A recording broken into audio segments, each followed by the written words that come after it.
uh, uh.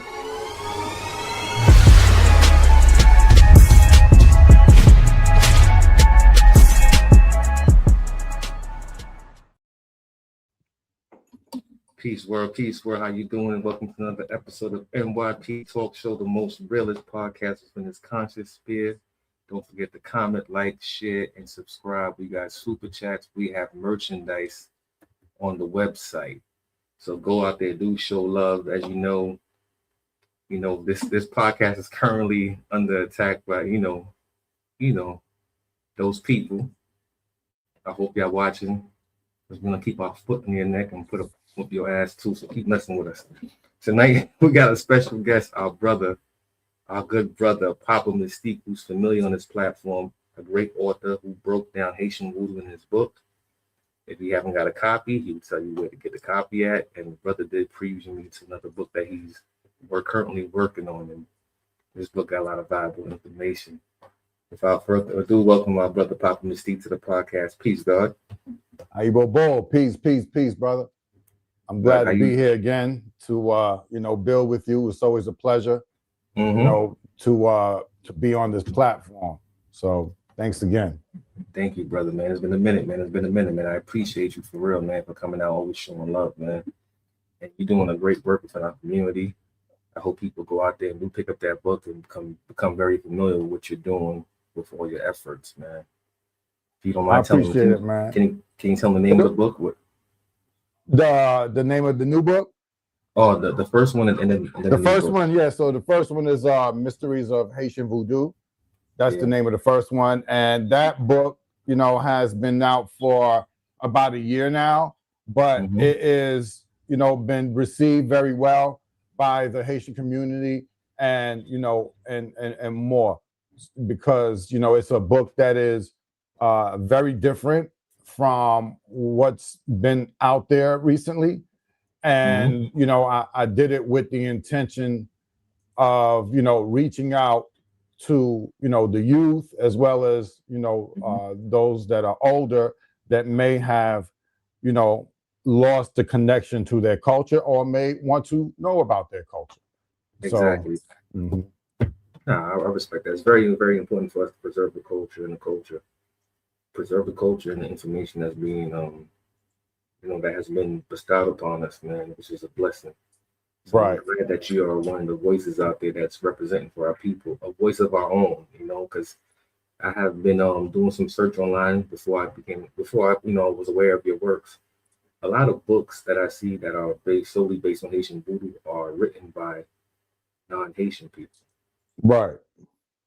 And I like to know, why is that? So that's a big deal too, because as you know, I'm someone who is an advocate for, our story being told by our people. And so for a very long time, as you mentioned, our story has been told by people who are not Haitian. So what does that mean? That means that there's an underlying reason for that, because when you look at many other cultures, they have books about their own culture by their own people that are very popular. The difference is, and not to be long-winded about it, but the difference is that because our culture has a strong history of gatekeeping, right? Which the gatekeeping is actually tied to something else historical that happened. Yeah. Which means this, that our ancestors had to practice voodoo in hiding. Okay? Right. Because if they practiced it out in the open, they would be killed. This is just common knowledge for anyone who has done any history on slavery on the island. They know that, Code Noir, you could not group up, you couldn't do certain things, or you would be killed. So they had to do things in hiding. They had to camouflage, and that's how the syncretism with the statues, the images, with the Christian images. That's how that comes into play and holds on very strong, because we had to do that. Our ancestors had to do that. That's a fact. Now, yeah. Right. So now, here we go. We get our independence, right? And so you figure we should be able to practice voodoo openly. Everybody should be, because we're free. However, there was a lot of disagreement about voodoo. And so it never fully became accepted, although Wakayima, the ceremony, which many people consider as what ignited the final ignition for the revolution, everybody knows that that was a voodoo ceremony. But moving further along, we have always gatekept voodoo for those historical reasons, and for reasons because there are secrets within voodoo. Yeah. And so we didn't write these secrets in books. These secrets were passed orally.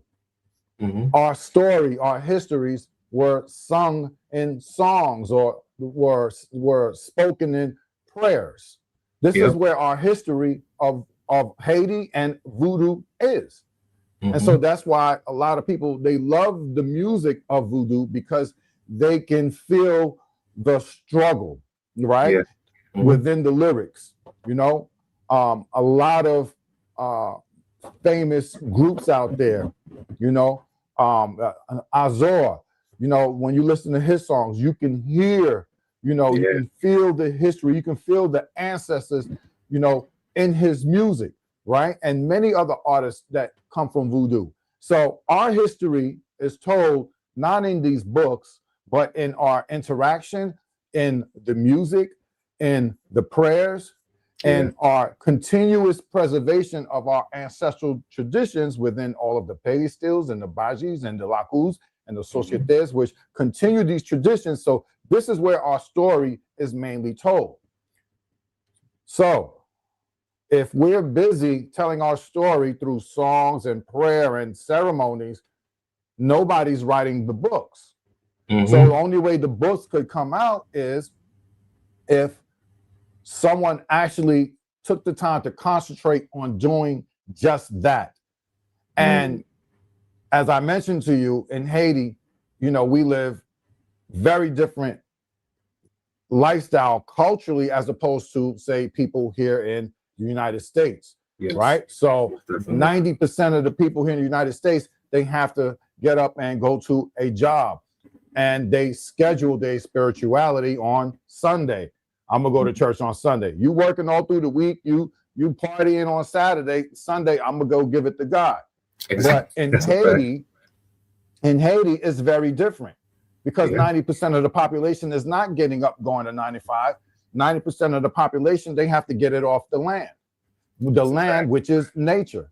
So they have to connect with nature in order to make sure that they can eat, in order to make sure that they'll have a roof over their head, which means by connecting with nature spiritually through voodoo or other spiritual practices. But when you look at voodoo, we deal with what? Nature.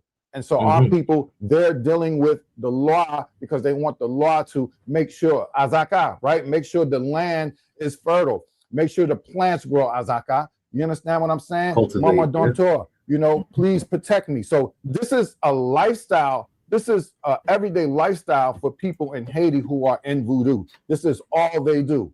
You understand what I'm saying? So they're not going to take the time to write a book, right? But a visitor who's used to scheduling spirituality can come and say, hey, I'm going to take a vacation and go learn about voodoo, write about it or whatever, And there's a major difference there culturally in how the story is being told, because this person didn't come up from the struggle. This person is just visiting. Do you follow what I'm saying? I got you. So that's why it's important that we tell our story, because us growing up in Haitian households, We know our culture. We know how the struggle is. We know how it is for our people. There's stories that we can tell that no other person can tell about us. You know what I'm saying? This is something, it's like we can talk about something within our Haitian culture and it's like an inside joke. And we have to really take our time to explain it to everybody else so that they can understand. Catch on. This is what culture is. You see what I'm saying? And so because we know our culture, who better than us to tell our story? Not saying that somebody else can't tell it, but you're going to tell it from a different perspective. Let us tell the story from the inside, because I'm going to tell you what my great-great-grandmother told my great-great-grandmother, and what my great-great-grandmother told my grandmother, and what my grandmother, and so on. You see what I'm saying? This is where our stories are coming from. You know what I mean? Our stories are not coming from books. So meanwhile, if people want to tell stories about, you know, tell our stories, well, what better time than for us now that, see, we don't have to hide no more. That's the transition that voodoo has made. It's evolved to where we don't have to hide voodoo anymore. Do you understand what I'm saying? It's not that saying that we don't gatekeep, because we absolutely gatekeep. That's why we have initiations, and people that want to come in, they have to have a way in. They can't just barge their way in. You know what I'm saying? You have to have a way into voodoo, right? But we are not hiding voodoo. So just like the evangelicals and the Christians, they going out there preaching the good word, guess what we can do about voodoo? We could tell people about connaissance. We could tell people about their habitation. We could tell people about their ancestors. We could tell people about the law, you know what I'm saying, from that land of ours. We tell them about the Tainos. Yes, we could tell our story. You know what I'm saying? We're more than qualified to tell our own story. And that's why, you know, that's why it's so important that so many other people who are in voodoo, now that we can tell our story, you should write a book, because people want to hear our story from us. There's not enough books on Haitian voodoo by Haitian people. And I'm imploring all the mumbos, all the hoongans that's out there, that's Haitian, that know our story, that have a story to tell, because your perspective and your vision is important. Tell your story. Tell your story. Brother, beautifully said. That right there. Hold on. I gotta give you the horns. I gotta give you that, because that was very deep right there. Because, you know, it's easy for a visitor, or as Dame Dash would say, you know, I'm gonna be very frank about it, a culture vulture, a visitor, to come in and document what he or she sees and write about it. It's easy to give an explanation, but you cannot identify it. You don't live it. You don't live it. You can't, you know, it's like, as Denzel said, you can't walk into a person who's non-black. And again, I want people to know we're not being prejudiced or racist here. We're just giving you the facts. You cannot come in and tell me, you know, the smell of a hot corn going through your hair. You could identify those hard days of, you know, boiling water when there's no hot water, know the feelings you get from that. You get what I'm saying? So people can write about it, but have you lived it? No. So I think the audacity comes from the audacity that they have for voodoo. Some people view it as a marketable thing where they could profit off of it. And you have to also remember that those that so-called in power have a sentiment of resentment towards the concept and history of voodoo down in Haiti. Right. Because, you know, they always associate voodoo was part of the Haitian Revolution. Right. It was just one of the factors. So I want to ask this question right here. How did the missionary accounts affect perceptions of voodoo? You said the missionaries? Missionary accounts. You mean the ones that went out into the villages and into the little towns, and how did they play a role? Yeah. They played a major role. Break it down for us, brother. In fact, you know, a lot of people, when we're looking at voodoo now today, what we're seeing is a lot of removal of the images, right? As we were just talking about. And I've written in my book about it, and I've spoken about it, that the images that we use in voodoo, we largely use them, our ancestors largely used them so that they wouldn't die. Okay. That's a fact. This is something that is told in the majority, if not all, Haitian households about how the images became incorporated in voodoo. All right, I'm gonna just make that note for 1 minute. Now, there's a lot of people who are not Haitian who like to say that, oh, well, you know, there's Africans that came to Haiti already Christian. So, you know, and the reason why they like to make that strong association is because of that sense of belonging into voodoo. Because obviously, yes, the Catholicism was synchronizing the voodoo. That's how we got the images, right? But many of them like to point to the fact that there were Christians that came from the Congo, well, Africans that came from the Congo that were already Christian, were already doing voodoo and Christianity. Let's get to that for a minute, because that's the truth. And if you read my book, I absolutely wrote about that there were people from the Congo who were already practicing a form of Christianity. But how did that happen?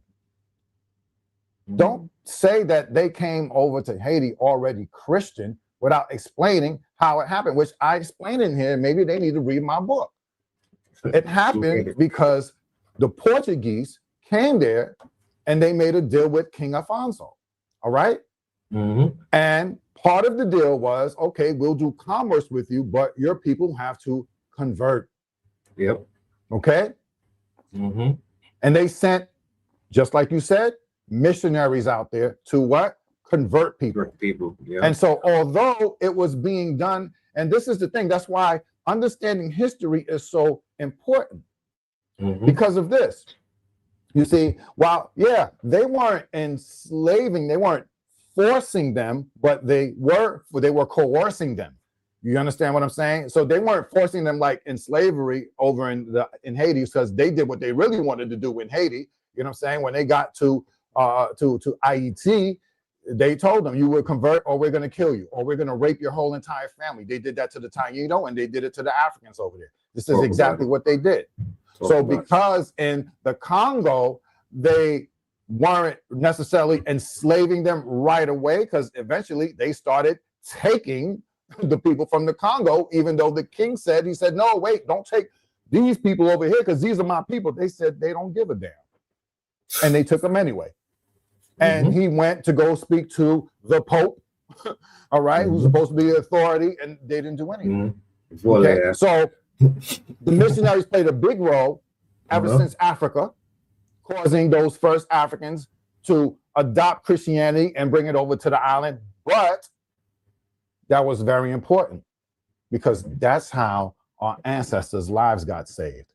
By learning from the Congo how they would mix the Catholic images along with their spirits, their law, right? And so the Congo taught them, said, look, this is what you do, all right? You don't got to die. This is what you do. I do this for Legba. I do this for Ogu. You understand what I'm saying? It's a survival method that they came up with. And this is how, yes, it got incorporated. Yes, the images got incorporated because obviously they couldn't speak about the law directly, so they had to have the images. And so that's how it got so deeply, intertwined into our culture. And now today, that's why we're saying today, we're free, right? We ain't got to do that no more. And so we can't completely take it out, because obviously, you know what I mean? It's ingrained in the culture, but slowly but surely people are removing, the images. You know what I'm saying? And to me, it's like this. However you feel your connection to the law is, if they fine with that, then to me, I don't think we can dictate whether people should have or not, but just having the knowledge of where the images come from and the history of them and these things, knowing the truth, then that will help us, understand how to deal with them moving forward, because the images are not the law, you know what I mean? But they are, you know, they are present. A focal point, like it just gave me an idea. And I'm glad that you got into that, because I wanted to touch on that, because it's very important. Because, you know, again, not to flatter you, brother, I appreciate the work that you're doing, and it's important to have you on this platform to talk about that, because I see the shift taking place in voodoo, where sooner or later it's going to be misrepresented, you know, by people that don't look like you and I. That's going to be dictating what voodoo is, how voodoo should be practiced, and, you know, telling the history, because, you know, I see it a lot online. You get what I'm saying? I get it. You know, flattery is a great thing. I appreciate people coming there to learn about our culture. You get what I'm saying? But don't try to say it's yours. Right. You get what I'm saying? So Right. I'm glad you put that. And I want to elaborate more on the foreign influence that shaped the narrative of voodoo. Like when I say like the writers, because, you know, there's a lot of books out there. I forgot the author's name. When I was about like 21, I go show my age, and started reading about voodoo. And I read about this author was not even Haitian. I was like, this dude's from England. But he somehow was like the authoritative voice for voodoo. People like, yeah, what he's saying is true. Authority voice and for voodoo where? In England? Yeah. You know what I'm saying? So I like to know, like, where does that audacity come from? Does it come from the fact that, you know, some like major figures in voodoo in Haiti tend to open their doors to welcome people for money and not by the principles of initiation? Right. Well, I'm going to say this, right? So the law can call anybody. They can call anybody. That's a fact. You know, I mean, I think anybody who's in voodoo know that the law can call on anybody that they want. So I don't think the issue is that, you know, someone who's not Haitian says that the law is calling on them. There may be a lot of it that is, you know, maybe more than half of it is bogus, but I'm not going to say all of it is bogus, right? I'm not one to say that. So because of that, you will find people being drawn to voodoo, because yes, the law are universal. Of course. Now, what is it? Now, where does the boundary, I guess, that should exist begin? The boundary begins when you kind of start to branch where the culture came from into other things, and then it starts to become unrecognizable, right? So let me break that down a little bit. So yes, voodoo is the type of practice where you will have the ability to do other things. Absolutely. So when you look at voodoo, yes, anyone who's a Hunga or a Mumbo who's in voodoo, yes, they can basically practice anything. All right. They are gifted like that. It's just like there's a saying about like Haitian food, right? Hey, you know, not everybody can cook Haitian food. Haitians can cook Haitian food and they can cook everything else. You know what I'm saying?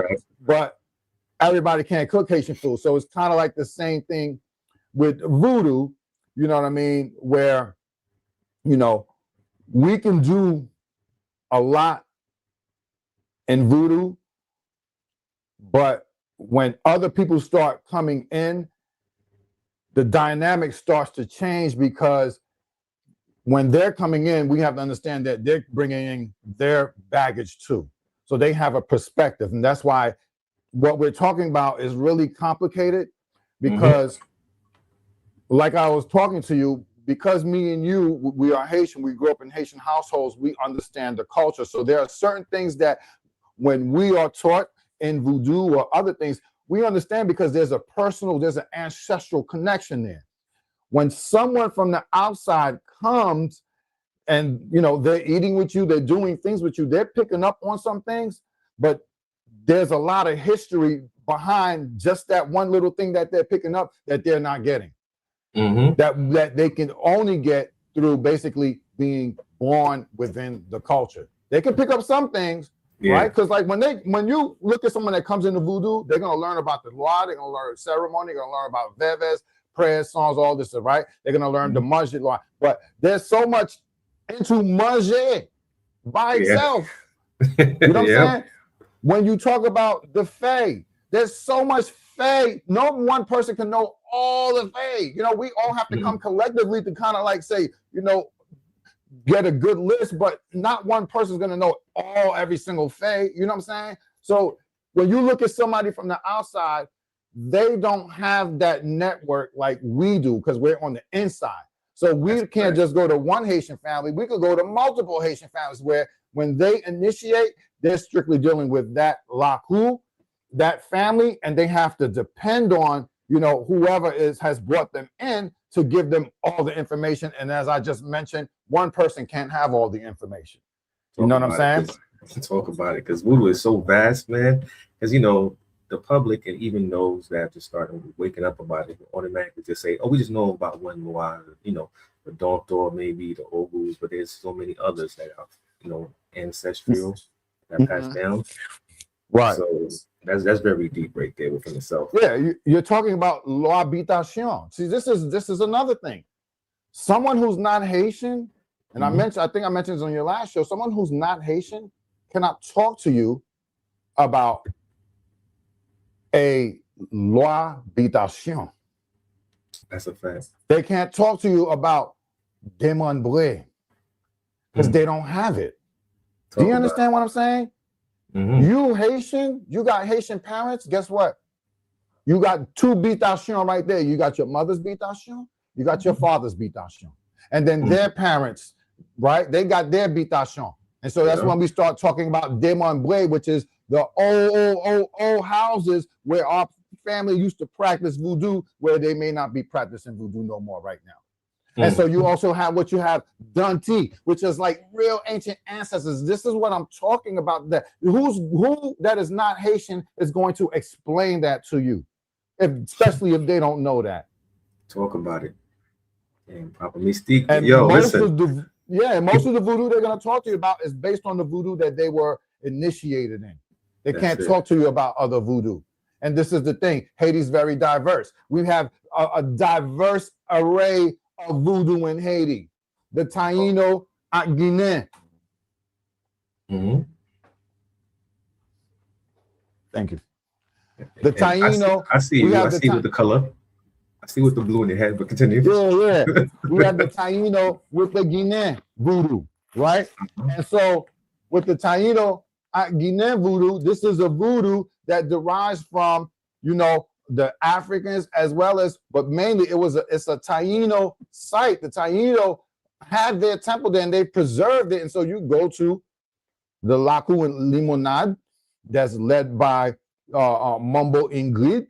You know what I'm saying? You can follow her on Facebook or, you know what I mean? And they post a lot of stuff about Taino voodoo. This is the tradition that they're holding on to. Then you have you know, the Guinea tradition in the north. You know what I'm saying? Many of them are not going to know about that because the Guinea tradition, they're not initiating people who are not Haitian like that. Okay?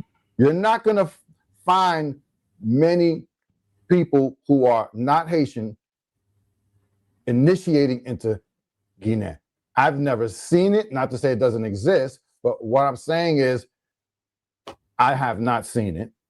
Okay, so that's something to think about. But whatever they do initiate in, so a lot of people initiate into Asagwe because Asagwe it's more of a bit, when you look at their reglement, it's more uniform, right? And so within that tradition, they can initiate people who are not Haitian because they can keep track of who's initiated and who's not. You follow what I'm saying? Whereas within Guinea, if they were initiating in Guinea, you probably couldn't keep track because in Guinea, they have different reglements from Laku to Laku. You know what I'm saying? So who's to say that this initiation is sufficient? You know what I'm saying? Whereas when you're initiating in Asogwe, you know you got to go through that Congo. You know what I'm saying? And so for many of them, you know, who've had to go through the Congo, this is recognized as them officially entering into voodoo as a Hungan or a Mambo, right? Gotcha. But you mentioned something earlier about people just getting initiated for the money, right? So then you have that. So that kind of, you know, hurts, you know, The hurts a integrity. little bit. So Yeah. yeah, so not because it happens, right? But how do you know someone who's done it for the money? Well, they're calling themselves a Hunga or Mambo Asagwe, and they don't know anything. They don't know a prayer. They don't know a song. They don't know how to make rounds. They don't know how to trase veve. You know what I'm saying? Oh man. So I got you. Yo, damn brother, I want the people to know, like the chat is asking questions. Some people want to ask questions. Somebody's okay. but I don't want to throw you off the course. No, you're good. This person said, can you talk about Ezuli? And I hope they understand that Ezuli is very vast. It gets different appetites. Ezuli, yeah. Which well, I could talk about Ezuli. All right. So as you was just about to say, yeah, Ezuli has many different frequencies, many Ezulis, right? But Ezuli, when we talk about Ezuli, regardless if you talk about Ezuli Dantor, Ezuli Fueda, Gran Ezuli, right? Ezuli Mapyong, regardless of which Ezuli is like a title, right? So like Mumbo is a title. The name Ezuli is like a title too. It's like a queen is a title. So when you're talking about Ezuli, you're talking about royalty, a royal woman, a woman of high standard, a Haitian woman. Okay, this is the model Haitian woman from Guinea, Ezuli.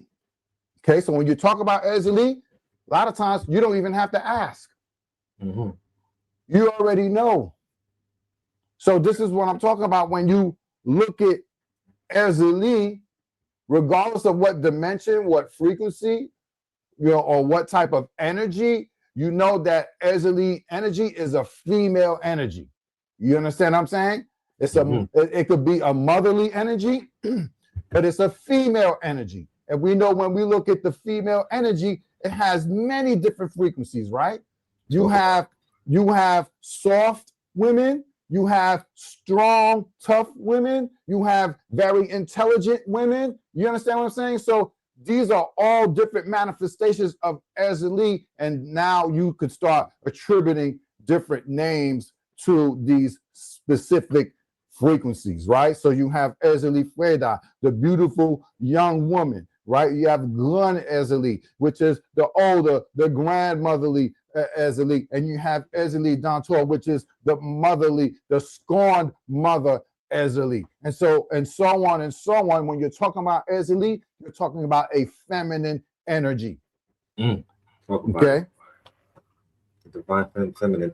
Yo, I'm glad you mentioned about the women, because the group that I frequent, that I'm with, it's a group of Haitian women that practice voodoo. Shout out to Hasim Lakai on Flatbush, Mama Luz, Buse, Martine, and all of them, Josephine, Miriam, all of them, right? Shout out to them. Yo, to see these women venerate spirits and how they carry themselves, bro, it's something else, man. I'm like, no disrespect. I know the guys are not gonna like what I'm saying. It's like they have more integrity than the men. They carry themselves, bro.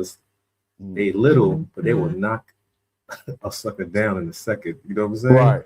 And it's like they embody that, and they stay on their regular mind, as you said it. And I'm glad that you mentioned that, because a lot of people don't know what regular mean. They just go in there and they just go pay somebody, like, all right, give me a spirit, give me a god, whatever. And they out there doing stupid stuff like you see on social media, misbehaving. There's no moral, there's no ethics. How do you view that, Papa Mystique? You know, that's a good question, and I don't think it's a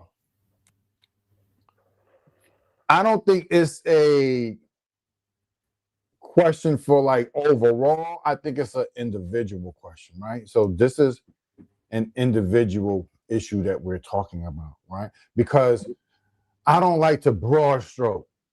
It's easy to label a group of people a certain kind of way, but then within that group, you start to see that some of them are not all like that.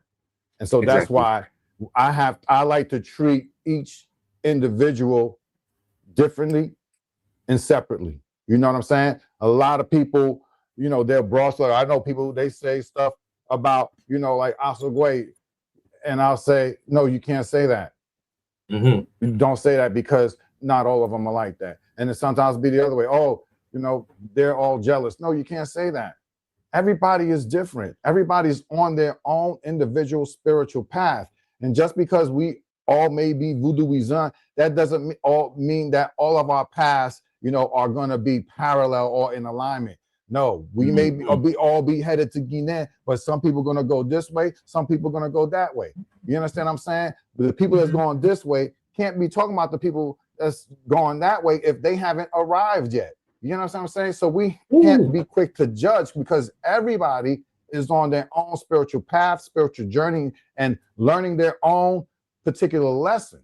You understand what I'm saying? So that's why I don't say many things. That's why you'll never find me going against people saying, oh, they're doing this wrong or they're not supposed to do it. I'm not going to do it in that manner. You know what I'm saying? Because as Hungans and Mumbos, we use the utmost, you know, level of intelligence. You know what I mean? Because we're leaders in our community. You understand what I'm saying? So we can't be like everybody else. If everybody else is fighting and then we want to join, get in that stuff, how are we helping anything? That's not our job, you know? And we say a lot, we know our job is not to démentir, which means we're not to go, you know, say somebody's lying. That's not our job. You know what I'm saying? Our job is to be the best example. So people will say, oh, that's how you do it. Not to say, oh, he's not doing it right, but then people look at you, you're not doing it right neither. So the best way is for you to be the best example. Say, man, that's a good hoongun right there. You understand what I'm saying? And if you notice, a lot of people that I invite on Papa Mystique's podcast, right? What are people saying? That's a good hoongun right there, or that's a good mumbo right there. Because I like to talk to upstanding people in the community that I know is doing the real work. You understand what I'm saying? I like to show those examples of people rather than the ones that are on TikTok or Instagram going back and forth saying that they're mumbos or hoonguns. And it's like, that's not really a good example. Terrible. You know what I'm saying? So we have to, just like I was saying about our story needs to be told by us. It's the same way that we have to put out the people that are doing a good job. We have to put them out in the front. Because as you see, what have they done to our culture? Regardless, not just voodoo, but just our culture as a whole. When you look at the entire Black community, they like to put foolishness out there in the front. But anything that's dealing with the spiritual elevation, you know what I'm saying, things of that nature, you know, they want to clown stuff like that. But the buffoonery, that's what they want to put out there in the front. You understand what I'm saying? And they want to put all the negativity so that our children could subscribe to that. But surprisingly, our children are not falling for that no more. That's why it's so important for voodoo, right, to be spread, because our children, they're looking for their true spirituality. They want to connect with their true spirituality. Our children, they know our children are going to be the trailblazers, and that's why it's up to us as the elders, right? Pass the torch to them. Pass the torch to them so they could take it and run with it, because they're going to do beautiful things. There's a lot of people doing beautiful things right now. There's some young mumbos doing some beautiful work. Queen Asha from Ingrace Yoga, she's a doula. Oh, you know I seen her, yeah. And you can see her work. Oh, she has magnificent, beautiful videos. You know what I'm saying? And you could see how she is, you know, using voodoo in such a beautiful way. There's the sister Sheshefuye Bombombo, Laku Dantes, same thing. They're showing you the beauty in voodoo, and that's what we need to do. We need to show the beauty in voodoo, not that ten, you know what I mean? That mess, you know what I mean? We got to show the real voodoo, the beauty in voodoo, and that's our job. You know what I'm saying? That's our job. That's why when I see good voodoo, I'm sharing it. I'm liking it. I'm sending it to people. I'm saying, look at this. Look how beautiful voodoo is. You understand what I'm saying? That's our job today. You know what I mean?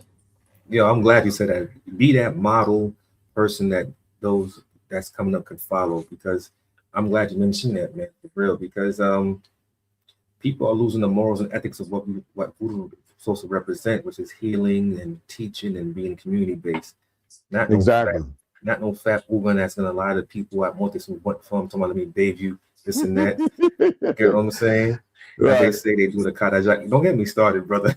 Yeah, as you told me, he's like, yo, be good.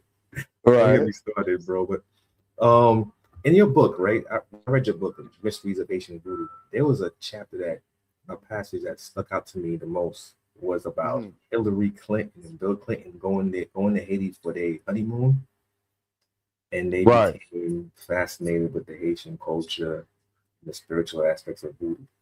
Can Hmm. you elaborate more on that? Yeah. So there's a lot of mysticism surrounding that. And I think it's important that people know about that, right? Because let's just think about this. For all these years since, we were kids, they've always been saying, oh, voodoo's evil, voodoo's bad, voodoo's evil, voodoo's bad, voodoo's evil, voodoo's bad, that's the devil, that's job, right? In the movies, they showing you, all kind of stuff. And this is how they have indoctrinated people with the bogusness and the foolishness about voodoo to make people scared. So here's the question.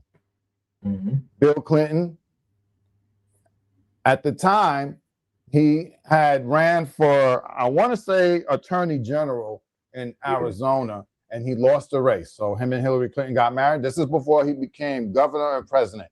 This is back in the days.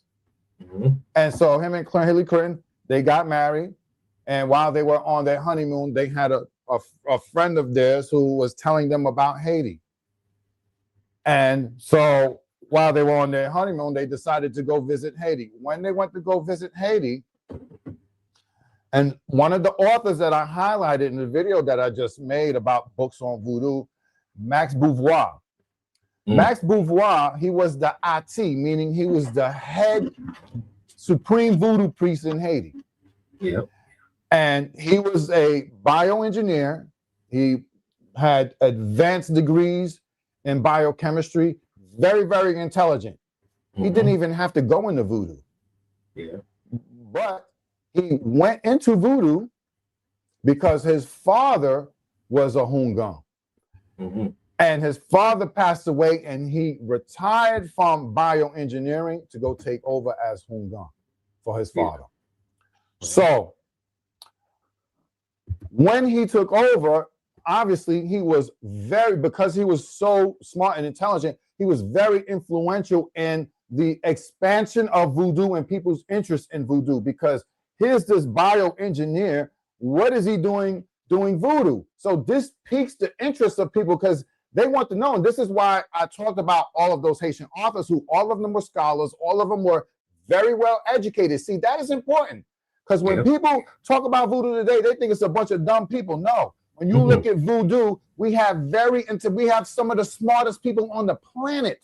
Talk about you have Hungans and Mumbos out there that you don't even know who they are, and they are in high positions. But you won't know it because obviously of the perspective that people have of people that's in voodoo. But if you knew where they would shock your mind. All right? So now, I mentioned some of those authors. But Max Beauvoir, he was a supreme voodoo priest at the time. And when Hillary Clinton, Bill Clinton came over, they participated in a ceremony. Some people say he wrote that he witnessed one, right? But, much is to be said about what happened, right? But what we do know happened afterwards is that when Bill Clinton, because remember, he lost in that election.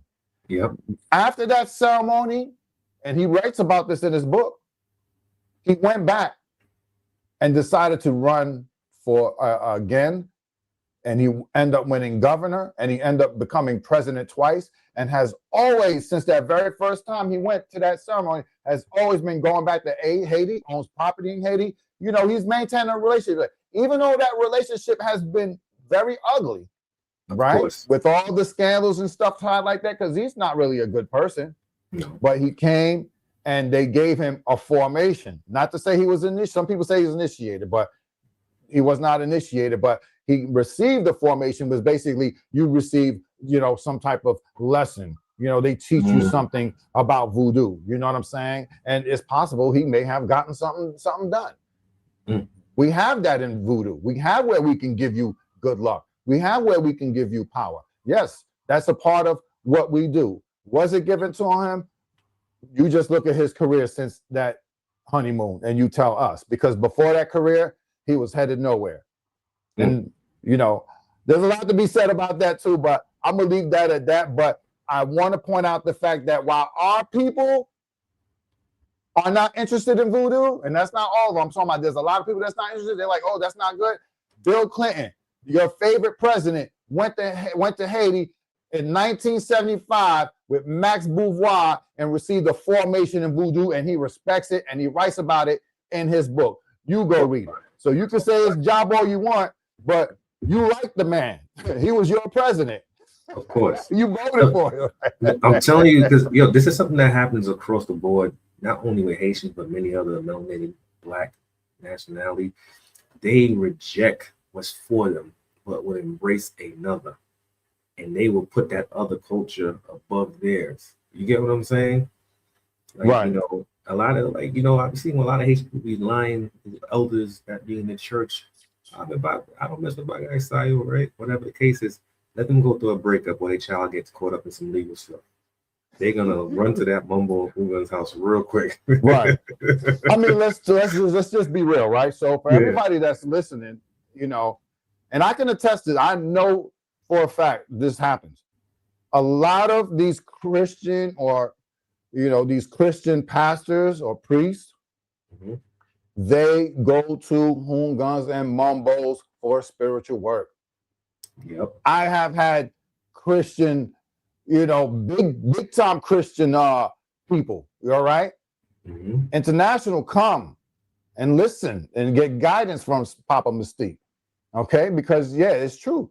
No matter what you're involved in, you're not always going to have it all. And so, for a lot of those Haitians, they know that culturally, ancestrally, that we are connected to the law, that we are connected to our ancestors. And they know that they are in a spiritual, a religious system, rather. They know they're in a religious system that's not really feeding them. They're only in it because such and such will look at them differently if they say they're doing voodoo. You know what I mean? So they have to maintain that Christian image because, and in a sense, they're not even really living because they're living a lie. And that's why I tell everybody, why I tell you about voodoo. Voodoo is liberating. The proof is in Wakaima. But when you start practicing voodoo, you will see that how it frees you. Talk about it. Frees you when you're spiritually aligned, because voodoo is about nature. And when you're spiritually aligned with nature, when you're spiritually aligned, you are free, just like every other thing on the planet. You're connected. You're one. But if you're living a lie, you in prison. You living a lie, you in prison. Talk about it. Yo, but you're in prison. You know that. I'm gonna take one more question from the panel, right? But before we go, I wanted to say, man, just hearing you talk, man. If I could keep you here for 4 hours talking, I would pick your brain, man, because just talking to you is real. I can't even go into it. Somebody asked this question here, right? And this is close to home to me. Is Freemason better than voodoo? That's a good question. I'm gonna say this, right? I'm gonna say this. Haitian voodoo to me is the purest form of Kabbalah. I'm gonna leave it at that. Go ahead, brother. No, that's a good question, right? Yeah. Because when you look at voodoo and you look at Freemasonry, you know that there's a relationship, right? You know that there has to be some kind of a connection, right? Because of the mysticism, because of the science, right? The science, because see, voodoo is universal science, right? And when you're talking about Freemasonry, that is a science too. Let me give you a little history really quick. The first emperor of our société in Haiti was Jean-Jacques Dessalines. You also know that the Jean-Jacques Dessalines was the first emperor of Haiti, right? So he's the first emperor of Haiti, and not only first emperor of Haiti, but first emperor of our société. Why is that? Because when we got our freedom, Jean-Jacques Dessalines, he didn't want us to lose our freedom. So as you know, he has that Ogu energy. And so he's the one that mainly was like, because he's no nonsense. And so what he said was, look, if we're going to have all these sociétés, if we're going to have all these, you know, voodoo, if we're going to have the Freemasonry, then I have to be in charge of them too. Because any one of these groups could come behind my back and execute me and assassinate me. So he became the first emperor of Haiti. He became the first emperor of the Société. He became the first Hongan Asogwe. He also told the Freemason brothers, right? He said, look, I'm going to let y'all do your thing, but you have to make sure that y'all don't cross me.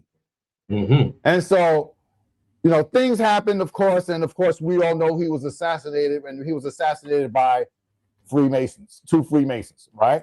So if you just look at the history, right, Freemasonry has been there alongside of voodoo, right? And most people who either go into voodoo, they end up becoming a Freemason, or if they become a Freemason, what? They go into voodoo.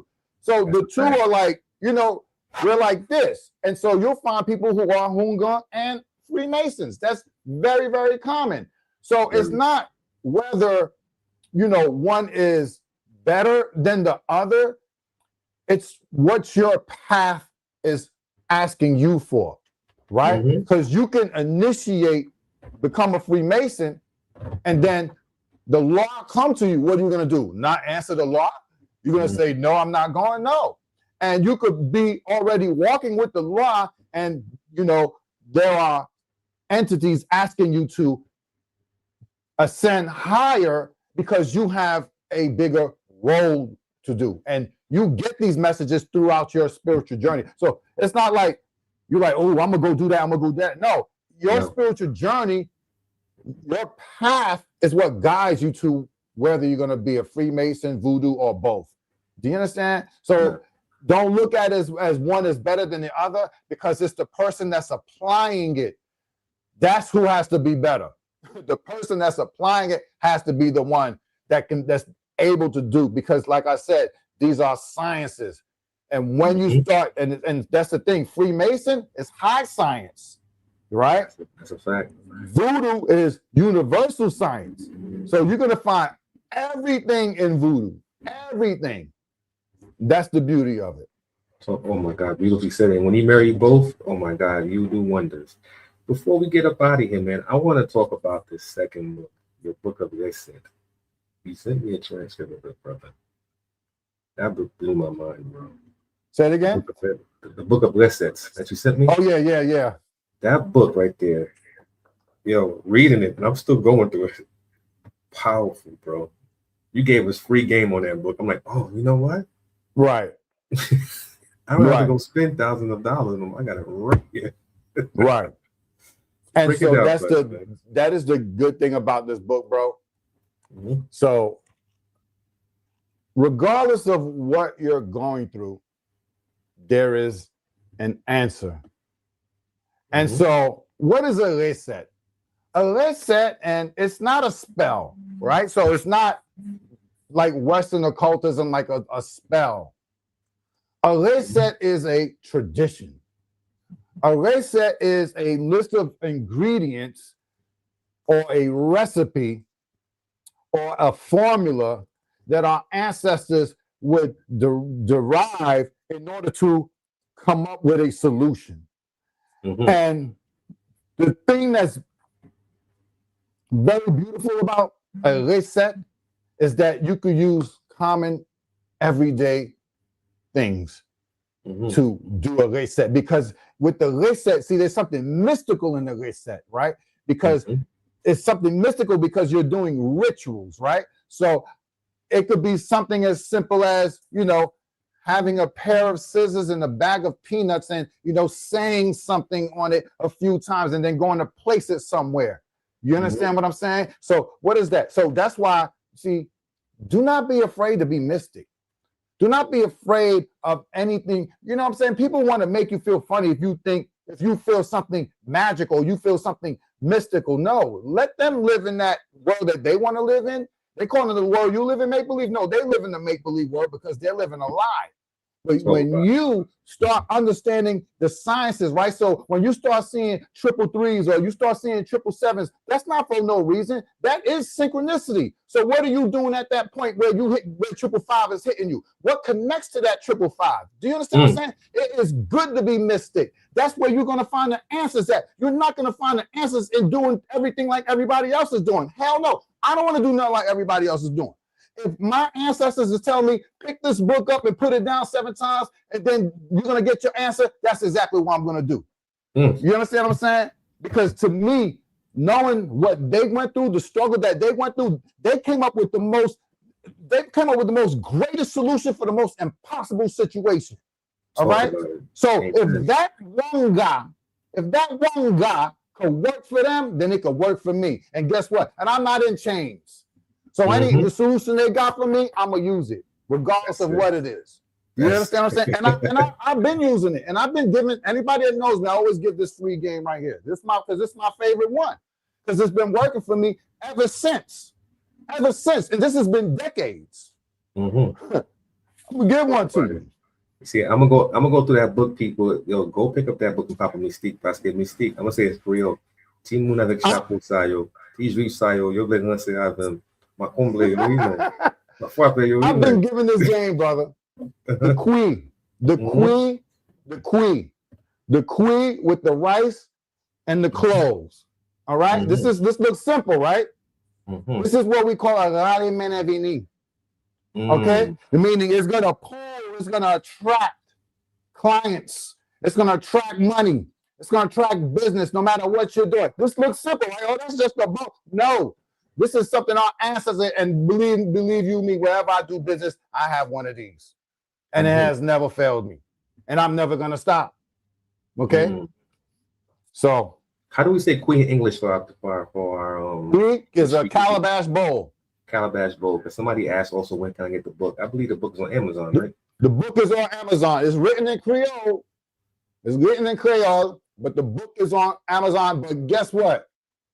Everybody that's listening, the book is being translated to English, okay? The book's being translated to English. It will be available in English by next week. So y'all look out for that too. But this book is very, very, very powerful.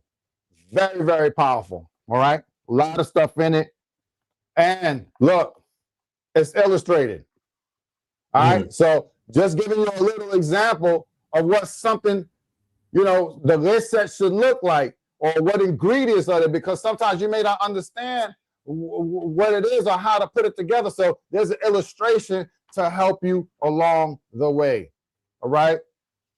So beautiful, brother. Yo, man, so, you're very pivotal, important to the community, man. Thank you, man. I appreciate it. It's not just me, it's a lot. You know, it's a lot that come behind me, you know, a lot of great teachers, a lot of great friends. You know, it's a network.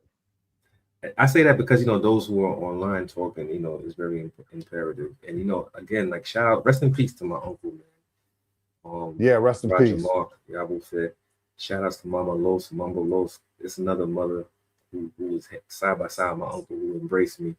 I took in as a spiritual mother too, man, who look out for me, man. Very deep, you know what I'm saying? Shout outs to the rest of them in that group, man, because these people always drop information on you. One thing I want people to know about, when you're within a voodoo organization, if they're not giving you information on your character and your morals, you're in a bad place. I am blessed and fortunate to have that. You get what I'm saying? Right. And, you know, talk to you, when we talk online, when we talk off the phone, same thing. You always, you know, giving me insight like your brother.